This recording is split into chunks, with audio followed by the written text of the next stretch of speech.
I want to thank ACHAP for inviting me.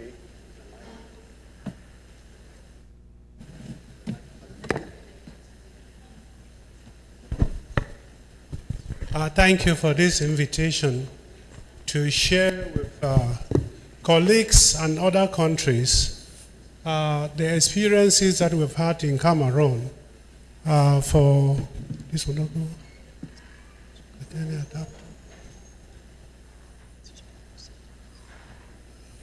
I'm going to be sharing with you what Cameroon has actually done in the domain of universal health coverage. Unfortunately, they're not adapted to connect my laptop to the screen. But I am the Director of Health Services for the CBC Health Services, and we are a faith-based organization with a mission to provide quality and comprehensive health care to all who need it as an expression of Christian love. And our vision is quality care to all. We have over 7,000 workers working in 9 hospitals, 36 health centers, and a vast primary healthcare network that is spanned out in 9 of the 10 regions of Cameroon. And our services collaborate a lot with the Ministry of Health in policy making programs and follow-up.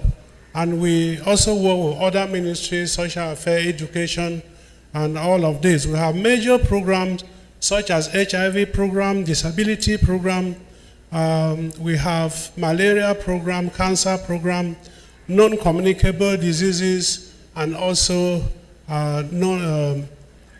neglected tropical diseases that we work with in the country. We are a member of the Christian Health Association ACHAP platform, as well as other platforms that promote healthcare in Cameroon. It's unfortunate that you cannot see most of what I have here, even the map of Cameroon, where we are located and all what is going on. The health system in Cameroon faces lots of challenges due to human and technical, as well as infrastructural issues that hinder the provision of healthcare to all. And with less than 5% of the national budget that is attributed to the health sector, Cameroon really struggles to implement the sustainable development goals in the country. So around 4.7 million people require humanitarian assistance for complex crisis situations that occur. But then what has Cameroon as a country done in the domain of universal health coverage? Cameroon began universal health coverage in April 2023.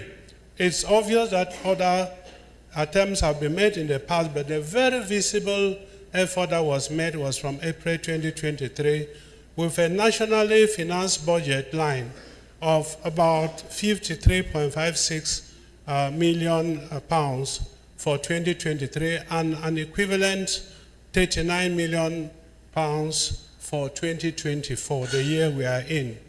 However, the legal framework for universal health coverage was not really put in place and is still lacking even now, and only certain age groups are covered by what Cameroon does. And no significant investment has been made to improve hospital technical setup as well as the quality of care that is given at the local level. What is here is the coverage that Cameroon has. In the area of the entire population, there's only preventive and promotional activities. Nobody pays for that anyway because it doesn't require any cost. For pregnant women and newborn children, 42 days of life, they provide both curative and paying, which is like $10 for a woman that pays for this package of care. And it's only in some limited regions. It's not in the whole country. Far north, North Adamawa, and east, south regions. For children 0 to 5 years old, they do consultation, malaria treatment, and that is both curative and non-curative at no cost. People living with HIV, tuberculosis, and onchocerciasis, you have curative and non-paying. And then, of course, dialysis is curative and also not paying. What is the contribution of faith-based organizations in all of this? Faith-based organizations have always contributed enormously in the diagnosis and treatment of diseases in the country. The CBC Health Services that I lead, it funded the preliminary sessions in 2019 and provided policy briefs on user fees elimination and service uptake. ACHAP, which is our Christian Health Association in Cameroon, presented strategies to improve service quality and reduce direct payment. And the CBC Health Services has instituted subsidization mechanisms to cover bills for remote facilities supporting over 5 million needy persons for the past 20 years. Again, the contribution continues with the implementation of solidarity schemes that we have, such as adopting healthcare workers, choosing children programs, the Life Abundant Primary Health Care that is in more than 60 villages working at the grassroots to take care of people that do not have access to health services. It has also impacted primary health care revitalization dialogue structures, and we try to do this to give meaning to community participation. We have comprehensive quality services in rural areas for the poor, particularly leadership role in policy development for non-communicable diseases like hypertension, diabetes, cancers, mental health. We also have it in the leadership role in the area of developing policies for neglected tropical diseases such as leprosy, EOS, and the rest. We have leadership in primary health care in communities in developing policies for MCH services, essential quality medicines, and training programs to train basic people, staff that can render services to the most needy populations at the local level. And then there's leadership role also in services for people with disabilities. We try to handle them to have this. I have used the CBC Health Services as a proxy for the churches in Cameroon because we do basically the same thing. Lessons learned, investment in health budget is crucial for effective universal healthcare programs requiring quality infrastructure, quality personnel, and equipment. Community participation is critical and the vessel that we need to use areas for universal health particularly to be successful. Leaders, we cannot neglect primary health care and expect to succeed in universal health coverage in Africa. Thank you so much. God bless you.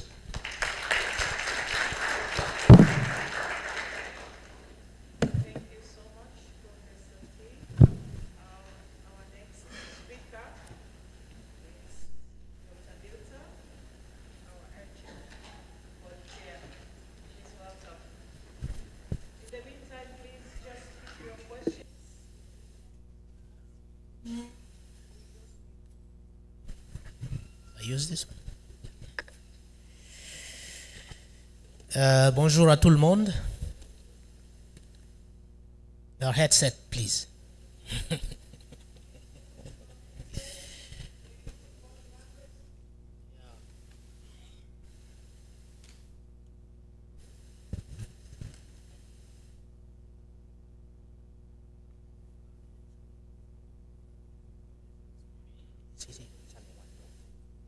Okay. Use channel 1 for those who want to listen in English. 2 is for French. Ok. Merci de m'avoir accordé la parole. Je vais assez rapidement donner l'expérience que nous avons au Tchad dans le domaine de la couverture sanitaire universelle. Je suis donc Dr Ndilta, directeur exécutif de l'Association évangélique pour la santé au Tchad, mais aussi le président du conseil d'administration de ACHAP.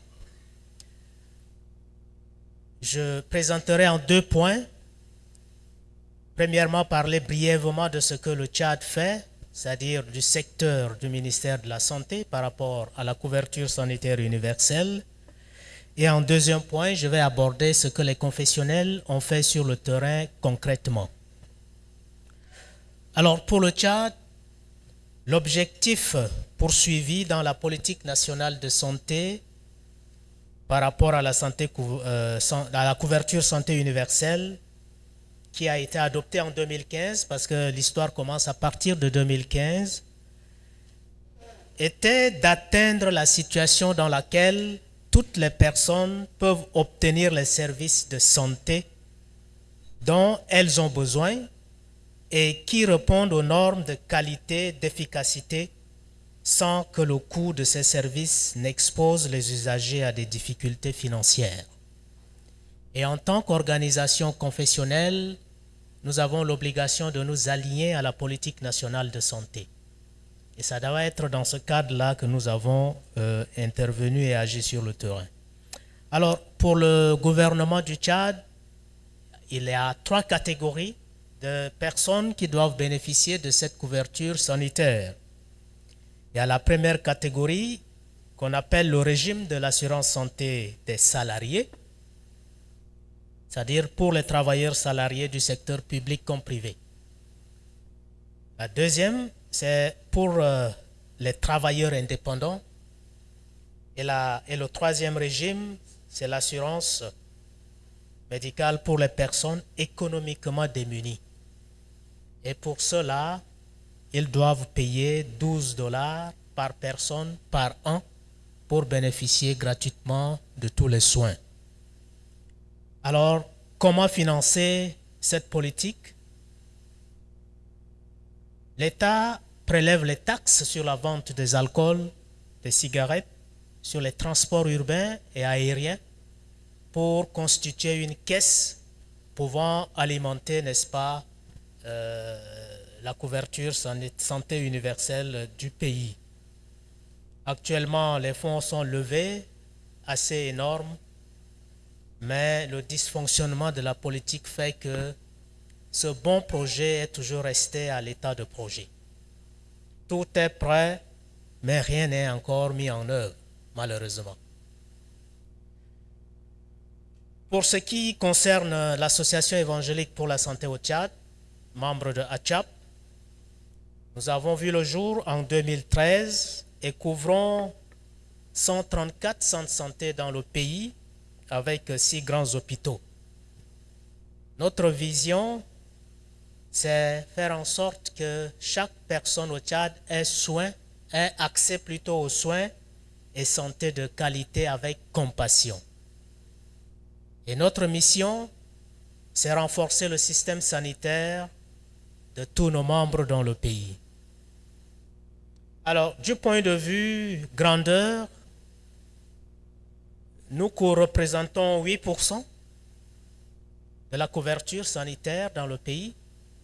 Mais lorsque nous mettons toutes les confessionnels ensemble, cela représente 12%. C'est pour dire que nous sommes une petite association au regard du Nigeria ou bien de la Zambie. Le mécanisme que nous avons mis en place pour permettre à ceux qui sont vraiment démunis, défavorisés d'avoir accès aux soins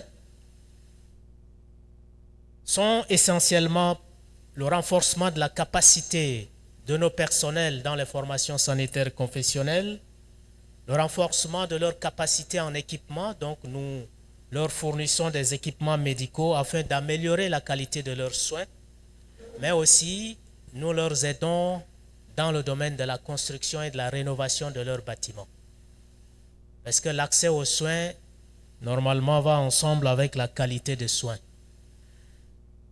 Nous avons mis en place la mutuelle de santé dans 7 districts sanitaires qui sont dans 5 provinces, c'est-à-dire 5 régions du Tchad, avec une couverture estimée à 600 000 habitants. C'est une expérience pour permettre à ceux qui sont dans les endroits reculés d'adhérer à la mutuelle et de permettre aux autres de partager les coûts de leurs soins de manière à ce que le poids des soins ne les pèse pas outre mesure. Nous avons aussi prévu dans nos structures sanitaires une ligne budgétaire spécialement destinée à tous ceux qui viennent à l'hôpital et qui sont démunis et qui ne peuvent pas payer leurs soins. Parce que nous ne voulons pas les laisser de côté simplement parce qu'ils n'ont pas de l'argent pour se soigner. Et chaque hôpital, chaque structure de santé prévoit une ligne dédiée, n'est-ce pas, à ces démunis. Et nous avons aussi mis en place ce qu'on appelle une caisse de solidarité qui est alimentée par des donations de l'extérieur comme de l'intérieur des hommes de bonne volonté. Et cette caisse de solidarité permet aussi de payer les soins de ceux qui sont démunis et qui viennent chercher, n'est-ce pas, l'appui au niveau des structures de santé. Et enfin, nous soutenons financièrement 35 structures de santé pour qu'ils donnent gratuitement les soins aux femmes enceintes, aux femmes qui accouchent, mais aussi aux enfants de moins de 5 ans. Les défis sont énormes et nous sommes convaincus que l'accès aux soins ne peut pas être seulement la seule affaire de l'État, mais aussi les confessionnels doivent s'y mettre de manière à ce que les uns et les autres puissent avoir accès aux soins lorsqu'ils sont dans le besoin. Je crois que c'est l'heure, le time keeper m'a signalé, et je vous dis merci pour votre attention.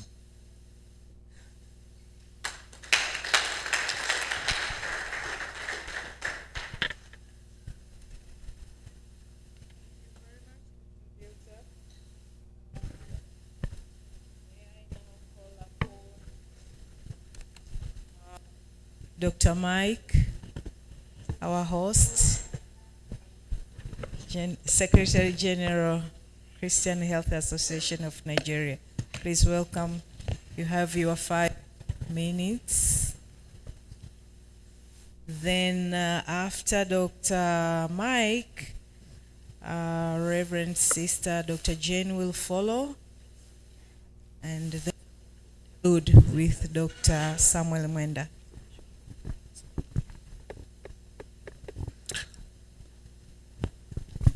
Thank you, moderator. One of the good things when you speak last is that the people who speak before you virtually have said everything you would have loved to say.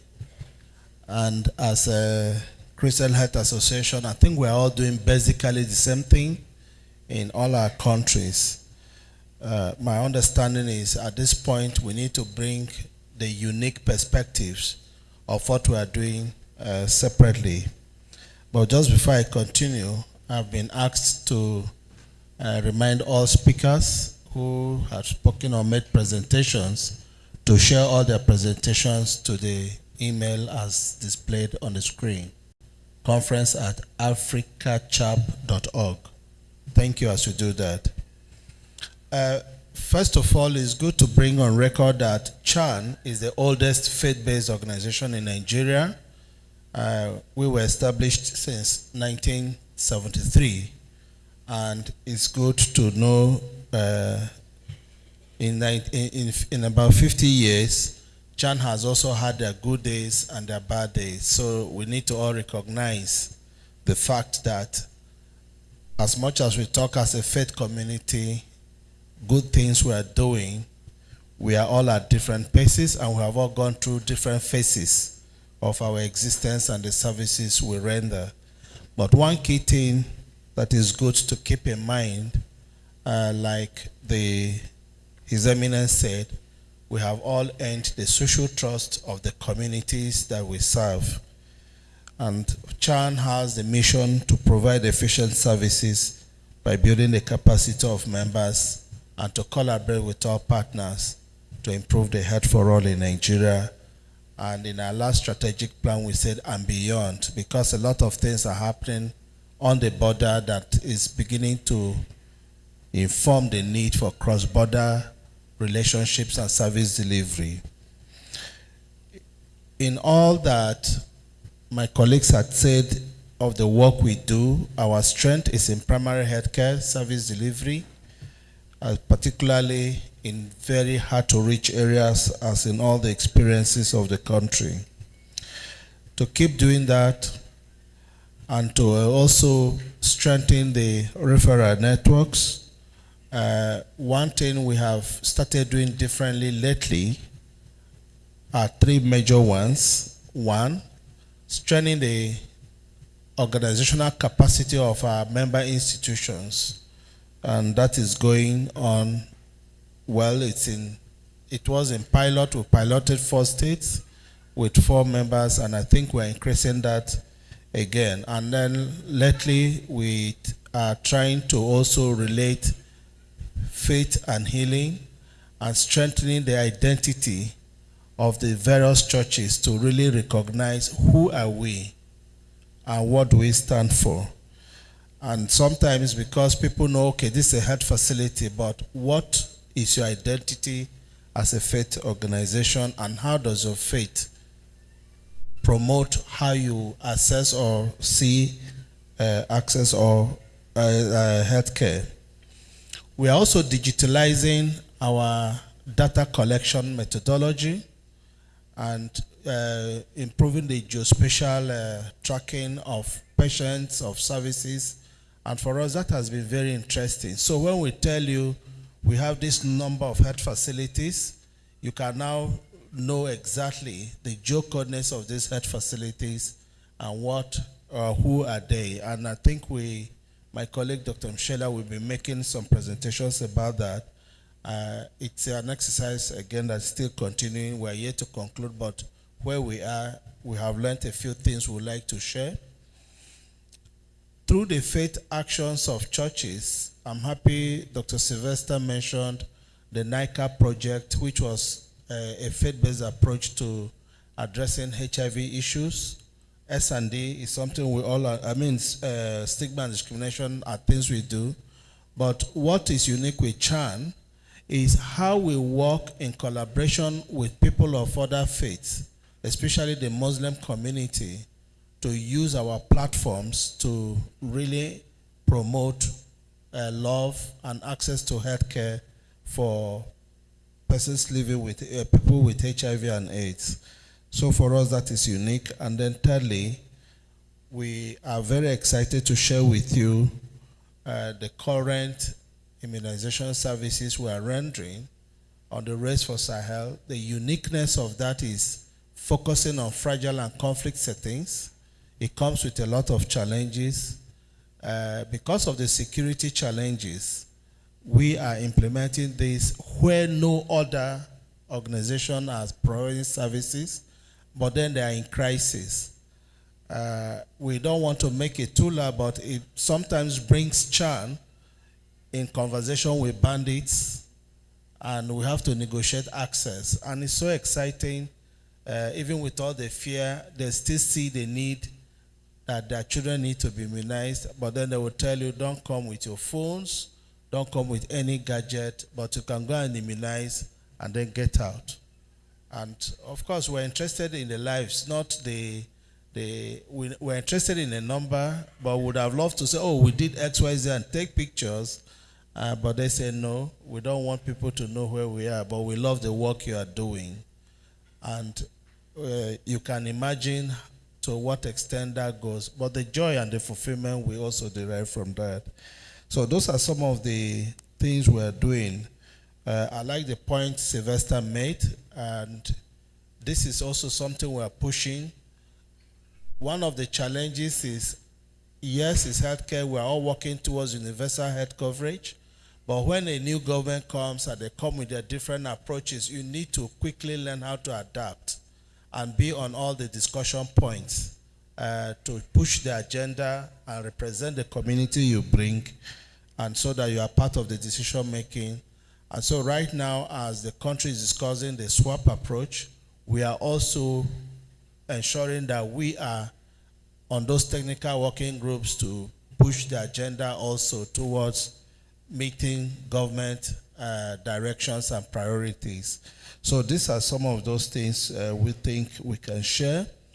Then one other uniqueness of our work, which we also are looking forward to improving, is how do we ensure that we get the right drugs, quality commodities that can meet the needs.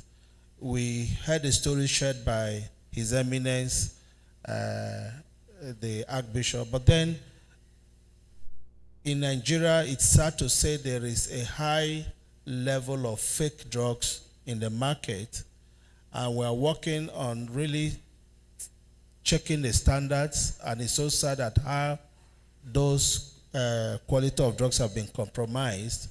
But we are also looking at how do we get back to relationship with some pharmaceutical companies we have strained relationship, and also with others that we can work together to have drugs that are of good quality and are affordable and can be made available.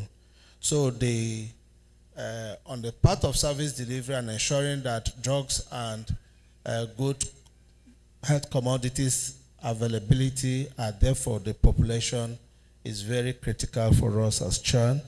And so we are trying to improve the capacity of the CHAN Medifarm to be able to still continue in that role that they have been known for. So those are just a few additions I want to bring to our knowledge on the uniqueness of what we are doing and how we are trying to reach people with healthcare services and contributing to universal health coverage. And again, one very important point.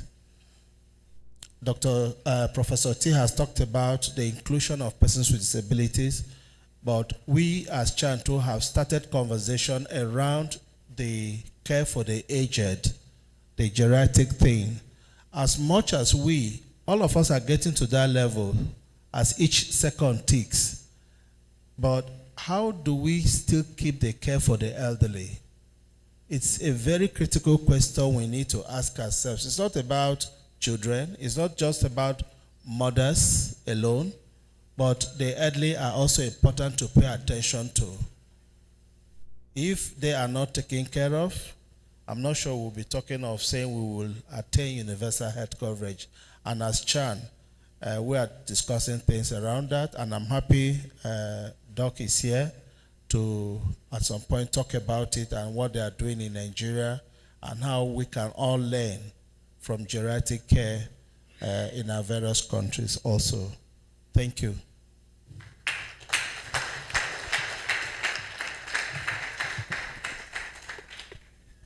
Thank you very much, Dr. Mike. And now we invite Reverend Sister Dr. Jane, also coming from Christian Health Association of Nigeria, but now she'll talk on the more practical side from what Dr. Mike has been telling us. You're welcome, Sister. Good afternoon, everybody. Thank you for this opportunity. Unfortunately, I'm not well prepared for it. I'm just supporting our Secretary General in telling my story, experience in our own side in the South. It's a very short thing. Just like he said, in Nigeria, the Christian Health Association is trying to talk with the government to provide health care in all areas of it. But today we are talking about universal health coverage. It's a very big topic, which we will not even finish in 2 hours. And I understand I have 5 minutes. So I better take the area that Dr. Mike said I should do.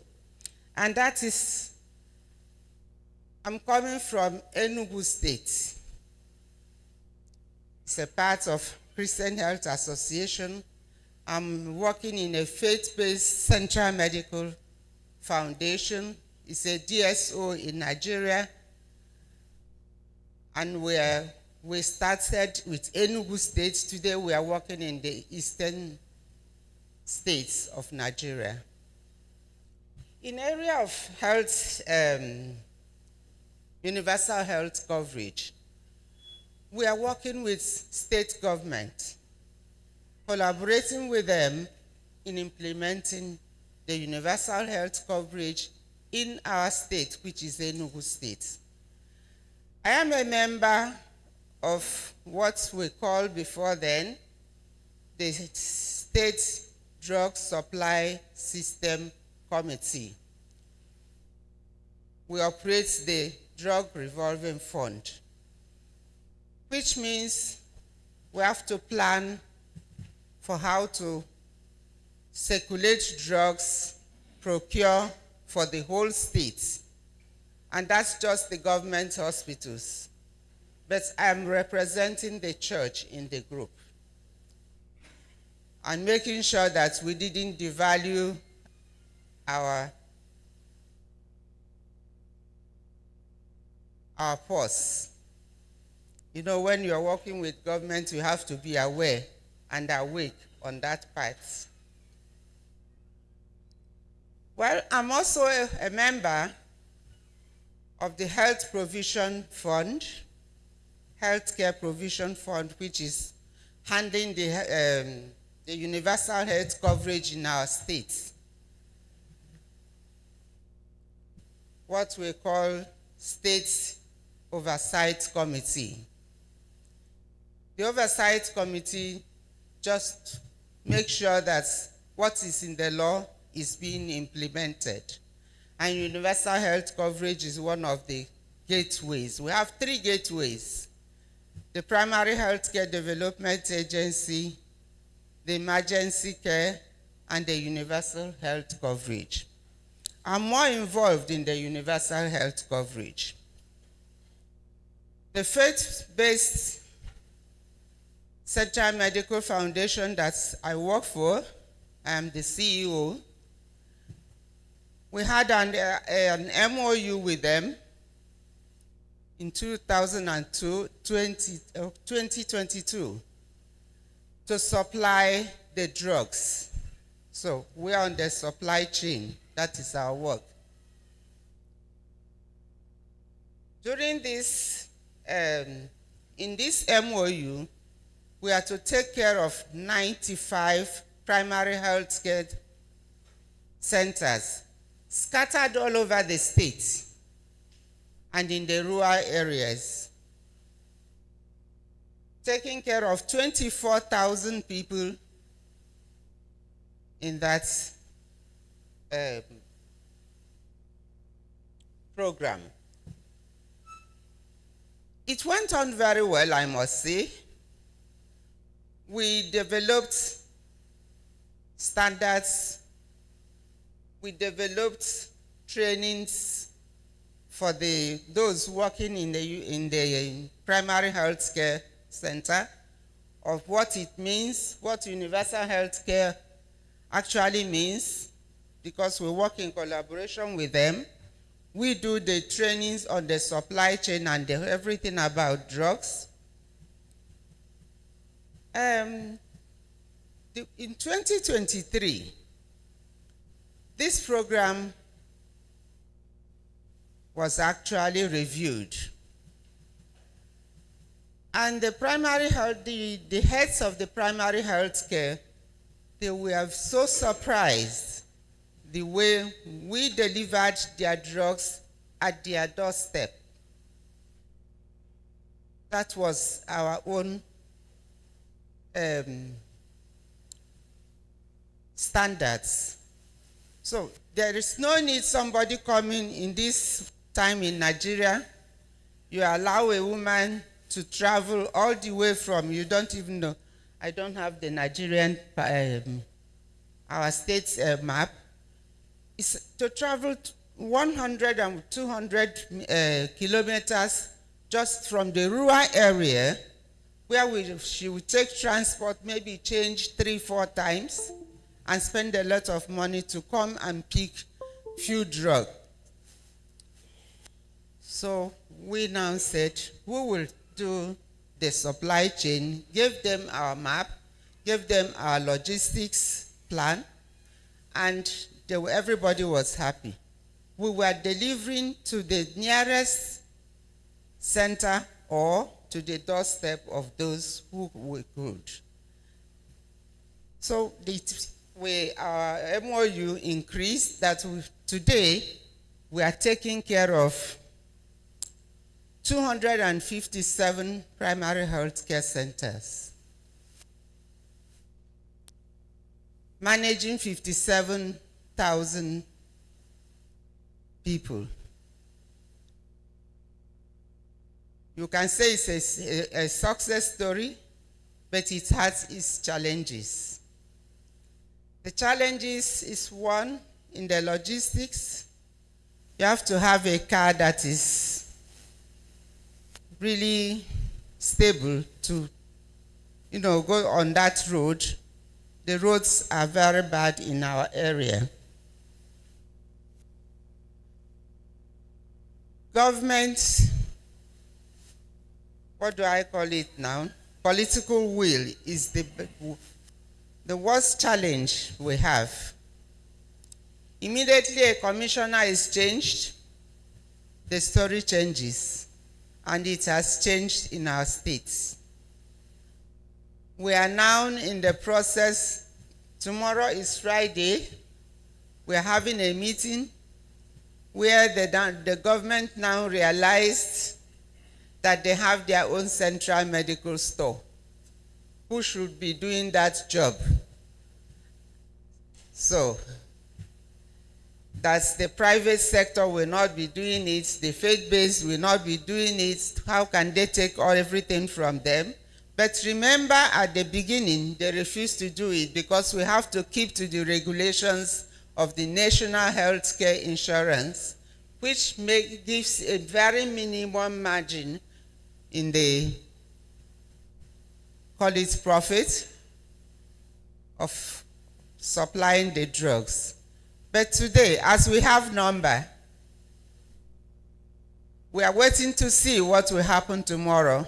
But as we heard today, they are in a meeting in Abuja, so tomorrow's meeting may not be a conclusion. That's a very big challenge for us. But the good story about it